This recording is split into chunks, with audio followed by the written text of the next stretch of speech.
What do you say, everybody? With Kyle Henderson, he's the managing editor of Bama Insider and the Bama Insider YouTube channel. I'm Mick Gillespie. Great to talk to you guys tonight as we wait for, on ESPN, the final of this Kansas-Michigan State game to wrap up and us to get a look at the college football playoff ranking. Second week that we've done that. But before we say anything else, guys, like and subscribe. Hit the thumbs up. That's a great way of saying roll tide as you hang out with us here on the Bama Insider YouTube channel. And I know a lot of you guys are excited to see where Alabama ends up in this ranking. Kyle, how you doing? What's up, man? Big night of basketball, Alabama basketball, already underway right now. And, so we're not going to keep you long. Don't feel like you're handcuffed here. Have us kind of, to the tab or whatever. We're going to get to these rankings as soon as ESPN does. And ESPN, I thankfully, they don't really drag it out. So it's like they kind of release the top 25, which is kind of dumb because nobody cares about the teams from like 15 to 25. But it is their show. So we'll talk about the rankings, kind of kick the ball back and forth as we go into another pivotal week of college football. Yeah, really. I mean, look, last week we did this. It's always fun to kind of see where these rankings are going to put everyone. Now, at this point, I mean, how important are they for Alabama? We know that they're going to have to win to get in. It's for Georgia. You know what? I mean, they're so far ahead of everyone else. But this year's a little bit different than years past because it's not the normal cast of characters. Alabama could be eliminated by Georgia, and you would have an entirely new field going into the playoff this year. Yeah, you really could. There's a lot of mixing and matching right now. And it kind of makes it interesting because usually it's, since at least we've covered college football over the last 5 years since the playoff system has been implemented, it's kind of just been the same teams, right? It's like Alabama, Clemson, and then Oklahoma, pretender. But this year it seems like there could be some new faces. Georgia certainly, the perennial power right now and looking like that number one spot. But it's so early to do all this. I think it's comical because like what we said last week doesn't matter this week, and what we'll say next week doesn't matter now. So it's way too early to talk about these college football playoff rankings, but we're here for it. We're here to talk about, which teams need to do what going forward. And I think we all know that Alabama just needs to win out. Can they? I don't know. It seems like, they were on the ropes against, maybe not on the ropes because I never thought they were going to lose to LSU. But, the game against Auburn, I think that scares a lot of people. And I don't think anybody, is confident against Georgia if those two teams to match up. I'm not saying I'm in that camp because I've followed Nick Saban enough to know that Saban comes with it in every single game. Will the players come with it? I guess we'll have to see. Yeah, I mean, it's been a different look for Alabama this year with the loss to Texas A&M, the struggles against Florida, and then against LSU. Going into last week's college football playoff ratings, what was the biggest surprise for you? For me, it was that Alabama was number 2. I didn't think they would be in the top 4 with the loss. Yeah, I don't think either of us had those. And I think we have some predictions before they get to the top 25. I think they're going to, go right now. I think having Oklahoma situated where they were like 8 or whatever, I thought I was actually happy to see them because as we had talked during the show, they're always undefeated or somehow are undefeated up to this point. But I think the committee has really taken into account what they've done throughout the season, and they struggle with a lot of teams throughout their season. Now, is that going to reflect on Alabama? Did they struggle against LSU? Yeah, I think they struggled against LSU. With that said, it is an SEC team. So does that win by a small margin? Does that matter more than Cincinnati narrowly losing to, Tulsa? In my opinion, it does. I guess we'll have to see what the playoff committee does this evening. Well, there's a look at your college football playoff predictions right there. So you got Georgia, Alabama, Oregon, and Ohio State, and then you got Oklahoma and Cincinnati. Yeah, and I'm one of those guys, and it's crazy because a lot of people don't feel the way I do about this fact. But like, if somebody beats you head to head, I feel like, especially in these ranking situations, like, and I have Oregon ahead of Ohio State because Oregon beat Ohio State. And there's a lot of people out there that will be like, nope, Ohio State's the better team. And they very well could be now. But the truth is, you go back to that, the beginning of the season, Oregon beat Ohio State, not on a neutral site, like beat them in Columbus. So that stands out to me.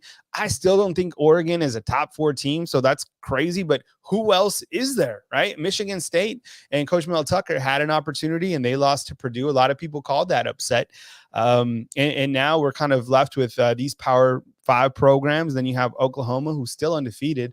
They have a tough back end schedule, and then Cincinnati. I'm curious to get your playoff predictions. Yeah, throw mine up. Look, I'm having a tough time with this because I value the loss pretty high, like not just Alabama, but for the other teams in the country. I mean, you talk about Georgia, they're way ahead of everyone else. Oklahoma is undefeated. I know that they've had some scares, but they have not lost yet. They're really talented. I put Alabama down at number 3 after the way that they struggled against LSU. I still like Cincinnati. I know they could have lost last week. I heard all the booing and they were chanting overrated at Alabama, but I still think their schedule's really winnable. Ohio State has a loss. So is Oregon. I guess I could have flip-flopped that because, like you did, Oregon actually beat Ohio State. But, when it's all said and done, I got this feeling that you're right. The Ohio State and Oregon probably have a better chance of getting in than Alabama. But Oklahoma, who's going to beat them? Yeah, I think, when you look to the back end of Oklahoma's schedule, Trey, if we could show Oklahoma's schedule, that would be great, just so we can kind of look at the back end of the schedule, because I think that they have a really challenging back end schedule. And as you know, it's not like Oklahoma is beating every single team. So I think this is Alabama's right here.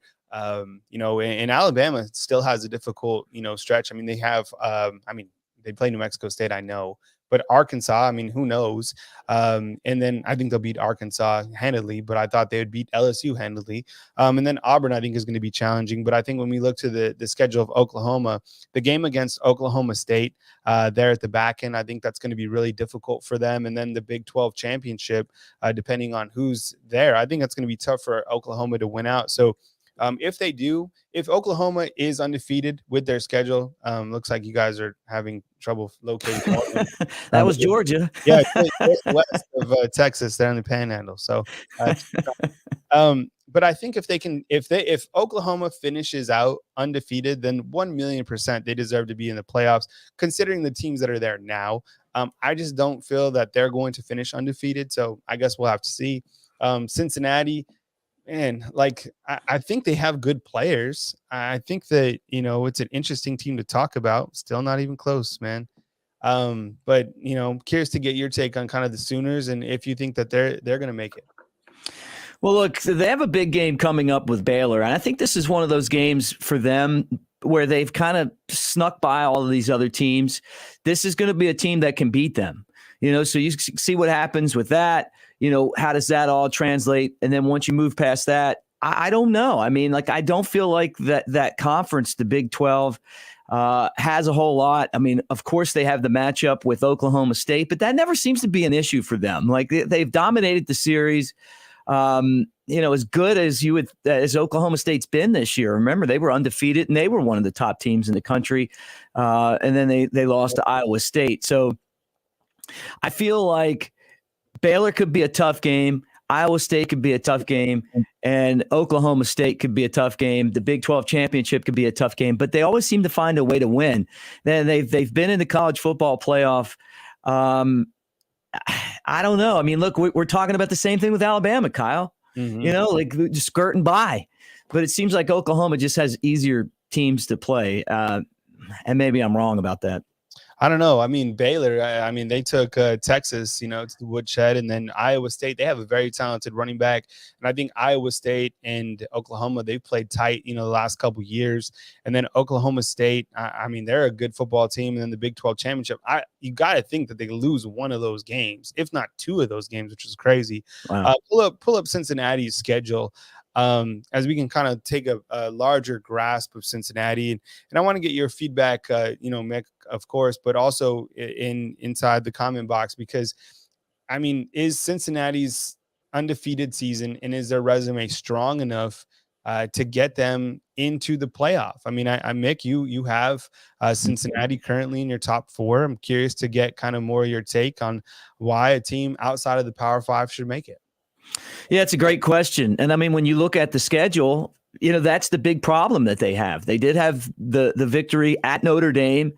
that win's looking really good. That's, Notre Dame's only defeat this year, and the Irish are getting better each week. They've kind of switched things up a little bit with their quarterback. They're bringing in the freshmen when they get inside the 20-yard line to help run into the end zone. They're just a better football team after Cincinnati beat them.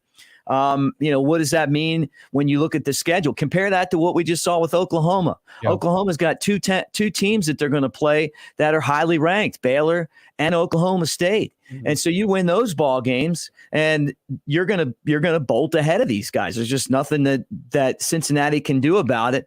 SMU is a team that is a good team. They need them to keep playing well. They need Houston to be good, and they're going to have to get some luck as well, because the fact that they were left out last week shows you that the committee really doesn't respect their body of work. Yeah, and I think, if you're Cincinnati, and I'm looking at if we can kind of pull up their larger schedule, I think if you're Cincinnati, you got to be going for style points, right? The narrow win against Navy is concerning, 27-20 against the midshipmen, and then beating Tulane 31-12. That doesn't really stand out. And then I honestly thought Tulsa was going to beat them there for a second, and Cincinnati's probably like, hey, well, we thought LSU was going to beat Alabama there for a second, and honestly we did too. They connect on that Hail Mary, and I guarantee you they're not missing that PAT. And Ed Orgeron even said after the game that they were going to beat. They felt that they were the better team after that game. These are just predictions that we're talking about. If you're just watching inside the comment box, Jasper, thank you for posting your predictions. Right now on ESPN, they're releasing the rankings in this next update tonight. It's a little bit later because of college basketball. But usually it'll be at, I believe, 7 p.m. Central Time. So Mick and I will be back talking about the college football playoff rankings next Tuesday at our normal time. So, and Trey has just added a basketball update. Alabama up 20-16 on Louisiana Tech. That game is on the SEC network. Nice. Yeah, and they're starting to release the playoff rankings right now. They're up to number 11. But look, I think what it comes down to for Alabama, and you talked about the LSU game, is it doesn't matter what the scores are that they win by. If they continue to win and they beat Auburn and Georgia, they got to get there first. They're going to be in. I don't know if they can get in with 2 losses. I guess that's the other question, because you look at the rest of this field right here, and they're at number 11 right now, and that's Texas A&M with 2 losses. And I think that Texas A&M could possibly get in, right? If they beat Georgia and they went out, stranger things have happened. This is the kind of year that it could happen. Yeah, geez, I think that Texas A&M is hoping that they're able to get in with 1 loss, or at least match up with Georgia. Last year I think they felt that they should have been in the playoffs over Notre Dame. And I think after Alabama beat Notre Dame handedly, they probably felt that, Texas A&M was one of the top 4 teams. And then Texas A&M, whatever, they've been able to do with a backup quarterback, right? I think a lot of people forget that Texas A&M, weren't they a preseason top 5 at the beginning of the season? Now, I'll tell you what, and a lot of Alabama fans aren't going to like this, what I'm about to say, but it's the truth. Texas A&M's athletes this year on the outside edge are better than Alabama's. Alabama throws it to John Mechie and Jamison Williams. And the proof for that is last game. They targeted Jamison Williams 13 times. They targeted John Mechie 13 times. Why? Because they have nobody else to throw it to. Nobody. Texas A&M, if you watch them, they got playmakers on all sorts of the field, and they have a tight end who's better than any of Alabama's tight ends in that Weidenmeyer as well. So they're just missing a quarterback. Calzada, how good is that guy? He's not very good. Of course, he played the game of his life against Alabama because that's what happens. But A&M's, their athletes are very talented, and their defense is pretty good. They definitely got to Bryce. Right here, they still have Oklahoma. Wow, they still have Oklahoma at number 8. It's just so surprising to me. Notre Dame behind them, Oklahoma State behind them, but Oklahoma at number 8. Now, with that said, remember, their schedule is about to get a whole lot tougher. They're going to make it if they went out. Yes. I don't care what this says. Yes. No, you're absolutely right. Just as we said, as we showed their schedule, I think the committee is making them win those games. So like a Frankenstein system that we're in with the college football playoffs. We're kind of already in the playoffs, right? Nobody can drop this bracket that we're in, but Oklahoma is they're like trying to get to the playoffs, and their path is to win out, just like Alabama's, right? They lost, and now they're having to come up, and they have to beat, I guess, Auburn for sure to get in. And here's the number 1 spot right here. So you got, this is official, by the way. So and we'll have our producer Trey get the official rankings on. So we got number 1 Georgia, no surprise, at 9-0, and number 2, I'm sure. Who's it going to be, Mick? Is it going to be Alabama? I guess it's going to be Alabama, but after last week. Yeah. Alabama, you hear Alabama fans out there, boo, fire Golding, fire everybody. My neighbor told me that Bill O'Brien needed to go today when I was about to jog. Okay, number 3 is Oregon. Bama at number 2, yeah. So number 3 is Oregon, and number 4, Ohio State, I would assume. And those are my predictions. I thought that, so there you go. And I think it's not like I'm, was a genius in guessing this. It just makes sense because who else is there, right? As soon as Michigan State lost, the committee was like, crap. They're like, Ohio State, you're the next team. And then they're like, oh, crap, they lost to Oregon. You got to put Oregon above them. I would assume that 5 is who's 5? Is 5 going to be Cincinnati? This is a big one right here because if Cincinnati's 7, they're probably not going to get in. Number 5 is Cincinnati. So we're working on a fresh graphic for everybody. But look, they put Cincinnati right there, and they put the pressure on Oregon and Ohio State to win out, basically, right? Or Alabama, for that matter. You know what makes college football so incredible is that the regular season is a playoff. And there's no other sport like that. Yeah. And it makes every single game meaningful. Mm-hmm. Yeah, I think you're exactly right. I mean, you there's no second chances. There's sometimes you get an opportunity to play a team twice. Let me ask you this, and for everybody out there, and I know this is the Alabama channel. Everybody, bleeds crimson. But let's say Alabama, who's at number 2, and they've been number 2 the first week. And, let's say that they're the second ranked team going into the college football playoffs, right? They beat Auburn. They take care of business against Mexico State, Arkansas, and Auburn. And they go into the SEC championship game and they lose. Do you put Cincinnati, who could potentially be undefeated, over Alabama and kick Alabama out of the playoffs?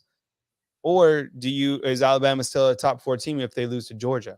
So the current rankings, and before you answer that, the current rankings, if we can get those posted for everybody to look at in a banner or something like that. But Cincinnati's at 5 right now. What do you think? So my question is for everybody: if Alabama runs a table and they lose to Georgia, is a 2-loss team getting kicked out to undefeated Cincinnati? Well, I think it really depends on the type of loss too. Yeah. I mean, the way they lost to Texas A&M on the road, they lost by a field goal at the end of the game. If it's close like that, and Georgia really hasn't been pushed all year, and people want to see the rematch, then I think that it's possible.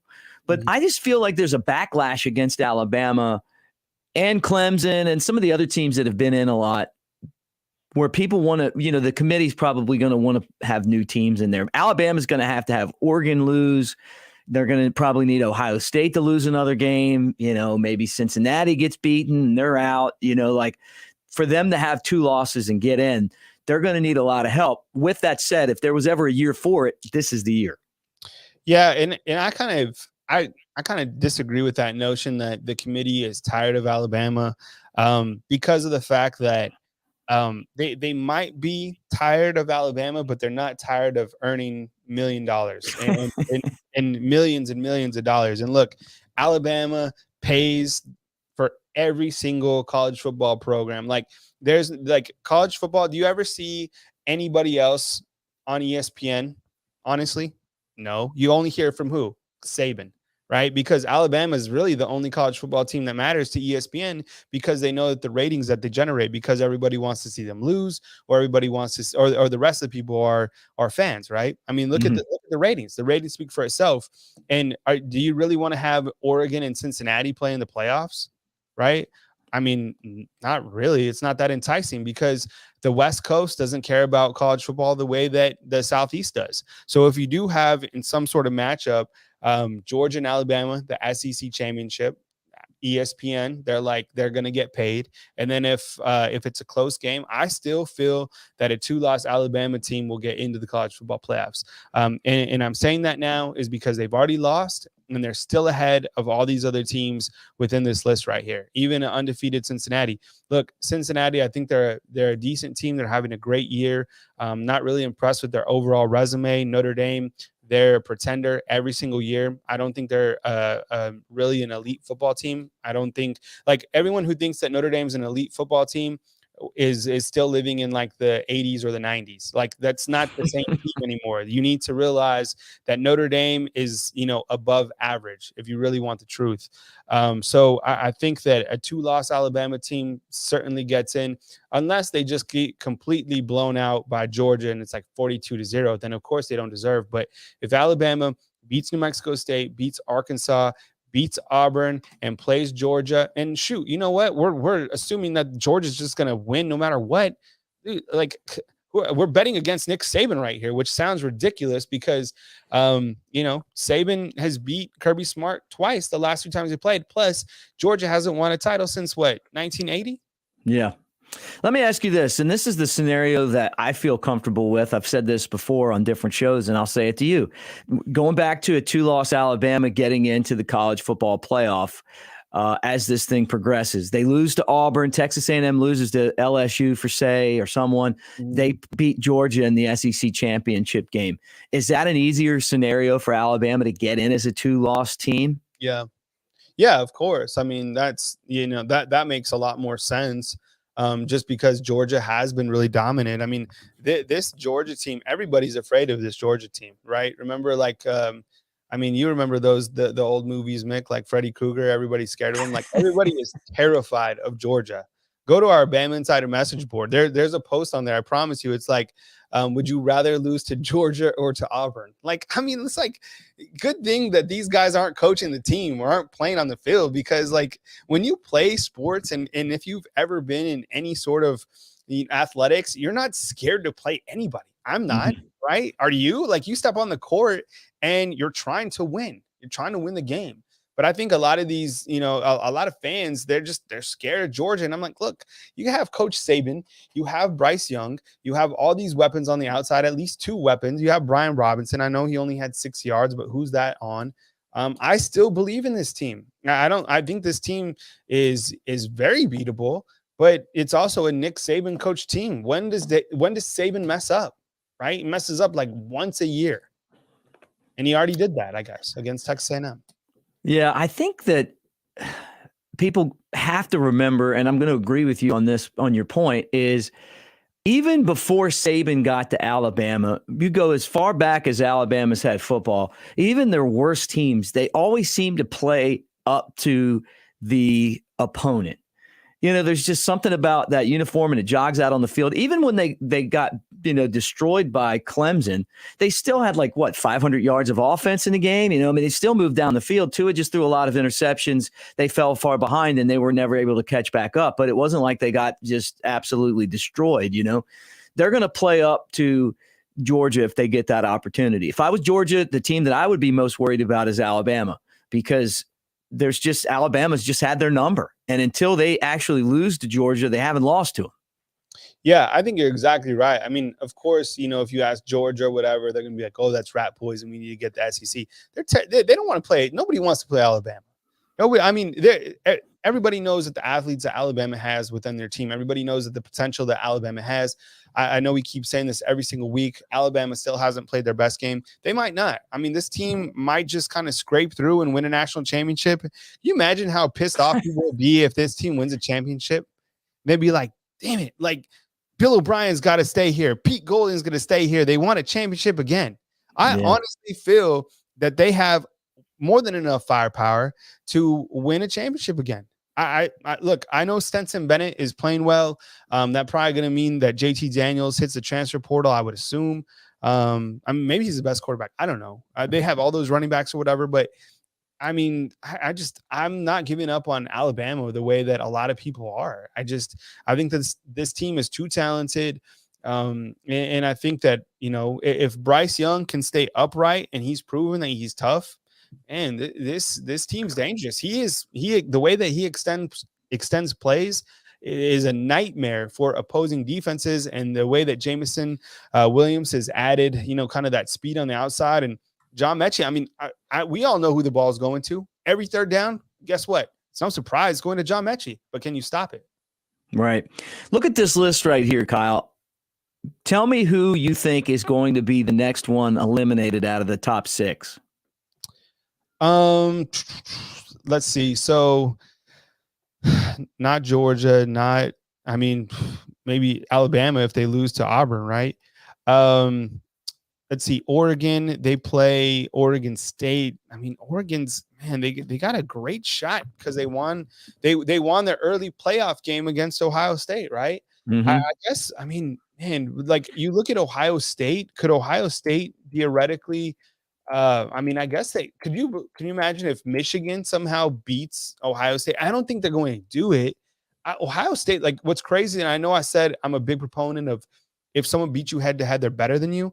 But honestly, Mick, like who do you think is the better team today, Ohio State or Oregon? You had it on your predictions that you felt it's Ohio State, right? Yeah, I mean, I do. And I think Oregon's going to be the next team eliminated. I'm glad that you kind of hit that because they play Washington State. What's going to happen there? I don't know. But they're going to lose to Utah. That's the game that's in between them and Oregon State. Utah has come on strong. They figured something out. It's at Utah. That's going to be a crazy environment, and that's going to make their entire season. All of a sudden, Utah is one of the hottest teams in the country, and then you've got your big rivalry game, the Civil War in between. I feel like Oregon's going to be the next team eliminated. Then you talk about Ohio State. I mean, Ohio State's kind of weird too. I mean, look, they struggled against Penn State. They struggled against Nebraska. Yeah. They could lose to Michigan this year. Man, can you imagine that? And like what? And then Michigan, I guess, somehow throws their hat into the mix. And, now we have Jim Harbaugh and former offensive coordinator Josh Gaddis kind of, saying hello. They lost to Michigan State 37-33. Not a terrible loss. It's a 4-point loss. Alabama lost by 3. So Michigan, they have to beat Penn State this week. That's up in University Park. And then they take on Maryland. They should be able to take care of that game as well. And then they have the big win against Ohio State. Same thing as Alabama and Auburn, right? I mean, I think that Penn State-Michigan game has huge playoff implications for Michigan, clearly. But Michigan still has a tough schedule. And then the winner, depending on who wins out, is going to have the Big Ten championship. And they should be the favorite, that side of the Big Ten. But, yeah, you're right. I mean, it's not an easy draw. I mean, that's why Cincinnati, I mean, if they can continue to stay alive, I guess it's almost set up for them to make it. Yeah, right. I mean, let's talk about Ohio State a little bit more, right? Think about this schedule that they have coming down the stretch, right? We saw Purdue, who's knocked off number 2 Iowa, number 3 Michigan State. Then they'll play Ohio State coming up this Saturday, right? But it's at Ohio State. I think that Ohio State will win that. And then you have the battle against Michigan State and Michigan. So you got 2 8-1 teams on the schedule, and the next 2 are at home, and then you finish up at Michigan. I mean, that's going to be a pretty taxing 3 games if you're Ohio State, and it's not like Ohio State's really blowing anyone out right now. Yeah, I think that's a good call. And then you add on to the fact that I guess they still have to be, if they were able to get through that gauntlet of a schedule, which I think is going to be very tough to do. Purdue, I mean, I don't know if Purdue's not going to have 2 upsets in a row, right? Then they got Michigan State. That's going to be a tough game. Mel Tucker is coming with it. Jim Harbaugh, he's like, if he loses that game, they'll be like, Jim Harbaugh, guess what? You're signing a 20-year deal. It's like that guy is stuck there. He's going to stay in Ann Arbor for a long time. But if they're able to beat Ohio State, hey, Michigan's right there. And then that would mean in terms of the Big Ten, and I'm looking at kind of the East and the West, how that would break down in some weird format, that would mean that Michigan State I guess, well, depending on the outcome with Ohio State, there's too many scenarios to get into it. But yeah, that's a gauntlet of a schedule for Ohio State down the stretch. Is there any team that isn't listed here that you think could end up being here next week? Oof. Top 6. I don't know. I have to bring up the rankings real quick and look at them. I'm just looking at these top 6 like it's the only ones that matter, which I guess it does. But well, Notre Dame could sneak in there. I mean, you mentioned it before. This isn't the Lou Holtz, Rocket Ishmael, Steve Berline Notre Dame team, but we all feel like they are, right? And I mean, I could see them going past Cincinnati. Yeah, because of the way that this thing works each week. Notre Dame. I mean, what if Oklahoma State somehow runs the table and they're up there? That's another team, right? They have a strong enough resume. I mean, I don't know, but I mean, if they're able to somehow win the Big 12, I mean, now we're in some far out scenarios. So I don't know. I mean, it's all rat poison. I mean, this is all going to change, but I think the biggest takeaway right now is that the committee still feels strongly about Alabama. So I think if you're out there and you're super frustrated with this team and you're sending in letters to Coach Saban's office to fire everybody on staff, relax, because the committee still feels that this is the second best team in college football. And we all know what Alabama has to do. They have to beat New Mexico State, they have to beat Arkansas, and they have to beat Auburn. And I think if they get to that point and they play Georgia, I still feel that they could beat Georgia. If Georgia's able to win that game, credit to Kirby Smart. He'll be the second former assistant to beat Coach Saban. But they're going to have to really beat a team that I don't think is going to go down without a fight. This team, the leaders on this team are sophomores. It's a young team, but I still think that there's a lot of talent on this team. So I would say that a 2-loss Alabama team, depending on what happens, because we just looked at the rest of the schedules. It's not like anybody besides Cincinnati's kind of waltzing in. Yeah. Ohio State's got a tough one. Oregon, they're kind of shaky. The rest, the Big 10, the Big 12. So Oklahoma, they have to win out. Alabama has to win out. A lot still to go down in the world of college football. And look, and I guess, we're kind of winding down now, but I mean, if anybody in Cincinnati, and I watched game day last week and they were, the crowd was very enthusiastic. It was huge. It's great. Right.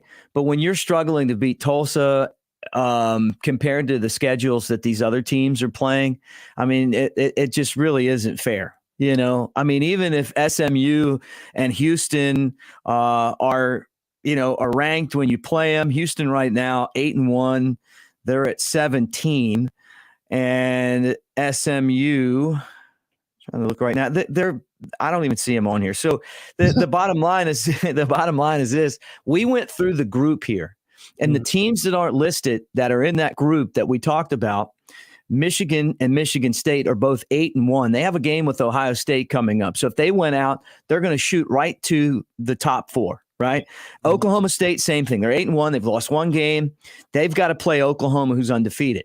That's going to help their strength of schedule. Alabama's got to play the juggernaut known as Georgia, the best team that's ever been put on the planet to play football, right?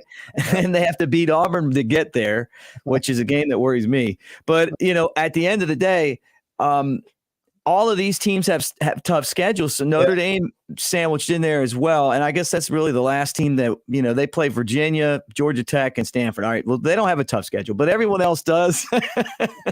They could possibly get in there.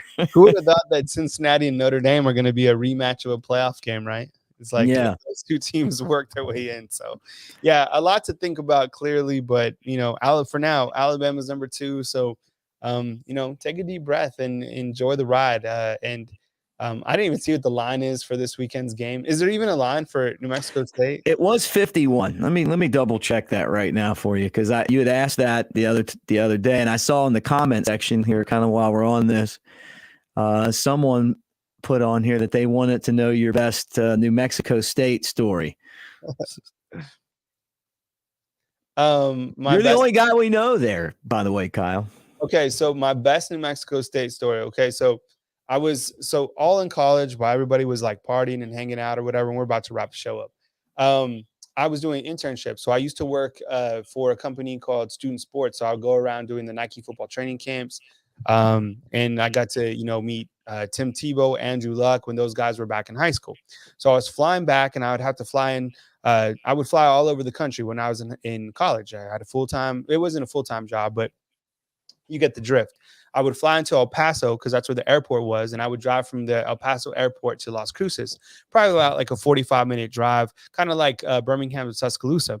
And I was speeding back because at the time we had Reggie Theus as our basketball coach. Remember Reggie Theus? Yeah, yeah, Reggie great Theus, basketball coach. Reggie Theus came in, and you see what Nate Oates has done to the basketball team right here in Tuscaloosa. He's transformed it.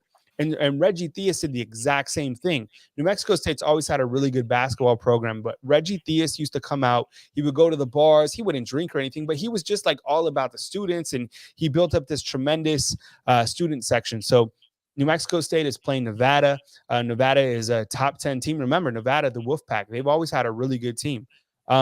Anyways, New Mexico State is able to upset them. It was on ESPN. I drove. I made the drive in. I parked on the side of like the Coleman Coliseum. It's called the Pan American Center.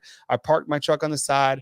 I knew I wouldn't get a ticket because I ran in, stormed the court with the rest of my fellow teammates, and not teammates, but the student section, and it was a good time. Partied on down with Reggie Theus. Nice. Well, looking forward to this game on Saturday. 51 and a hook right now. It was 52, so it slid down to 51 and a half. New Mexico State with one win on the season. Do you think their football program will ever get to where it's the record's respectable? And I've heard great things about the football coach. No, because I mean the thing about New Mexico State, I mean, it's just it's completely different worlds. I can't even believe that New Mexico State is Division I, and so is Alabama. I mean, we were listening to Doug Martin, who's a football coach today, talk about kind of the differences in the programs, and he said that. And I don't know if you know this, everyone, but New Mexico State is being paid $1.9 million to play this game, and what that does for Tuscaloosa is, you get another opportunity to have a home game for the local economy to get another boost off of a home football game. But what it does for New Mexico State is it carries all these other programs. So you have all their teams get that big pull of money. And next week, they're actually going to play, I think after Alabama or the weekend after that, they're playing Kentucky, and they're getting 1.2. So they have to play these big money games to keep all their programs alive, not only football, but have to keep, all the other sports alive as well. So there's a lot that goes into it. And, who would have thought that Alabama football would help keep New Mexico State athletics afloat? I mean, it's really crazy to wrap your head around. They're just completely different levels. And, New Mexico State, they're going to have some good teams. I mean, a couple years ago, and this is probably my best story, and I guess we can close it out here. I was in New Orleans for the Sugar Bowl, and Alabama was going to play Clemson, right? Remember that? I was in New Orleans for like 7 days. It was crazy. When I left, I had to see a priest. Just kidding. Anyways, I was down there, and New Mexico was playing New Mexico State. New Mexico State was playing Utah State in their first bowl game in 37 years. 37 years. And I was at a bar. I was at Dragos. You ever been to Dragos, Mick? Yes. And I was having their fried oysters, and New Mexico State and Utah State. This is my favorite moment. New Mexico State won the bowl game in overtime. Seriously, tears were streaming down. I was buying shots for everybody. Everybody was doing oysters together. No, it was a really good night. And then Alabama went and rolled through Clemson, and then that was the year of Tua. When Tua threw the game winner to Devontae Smith. So yeah. All good. I can't believe New Mexico State and Alabama playing again. So get your popcorn ready for that 51 and a half. Yeah, 51 and a half. But I'm glad that it's helping. Doug Martin from Oak Ridge, Tennessee. He's good friends. He grew up with one of my good buddies. So I've heard great things about him. I'm going to have Adam Young, the play-by-play voice of the Aggies, on my show Friday. So we're going to get a little preview of New Mexico State, a little bit more than I normally would, Kyle, but it's all because of you, because it's your alma mater. And, I think that the people that hang out with us here on the channel are hoping that, maybe Alabama takes it easy on them a little bit just for you.